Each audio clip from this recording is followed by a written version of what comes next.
ಶಾಂತಿ ಸ್ಥಾಪನೆಗೆ ಸ್ವಾವಲಂಬನೆ ಮತ್ತು ದೇಶೀಯ ರಕ್ಷಣಾ ಸಾಮರ್ಥ್ಯ ವೃದ್ಧಿ ಅತ್ಯಗತ್ಯ ಎಂದು ರಕ್ಷಣಾ ಸಿಬ್ಬಂದಿ ಮುಖ್ಯಸ್ಥ ಜನರಲ್ ಅನಿಲ್ ಚೌಹಾಣ್ ಹೇಳಿದ್ದಾರೆ.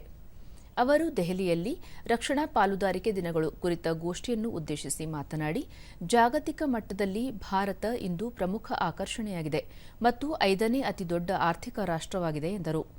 ಭಾರತದ ರಕ್ಷಣಾ ವಲಯಕ್ಕೆ ಉತ್ಕೃಷ್ಟ ಮತ್ತು ಸ್ವಾವಲಂಬಿ ರಕ್ಷಣಾ ಕ್ಷೇತ್ರ ಅಗತ್ಯವಾಗಿದ್ದು, ಸರ್ಕಾರ ಆ ನಿಟ್ಟಿನಲ್ಲಿ ಹಲವು ಸುಧಾರಣಾ ಉಪಕ್ರಮಗಳನ್ನು ಕೈಗೊಂಡಿದೆ.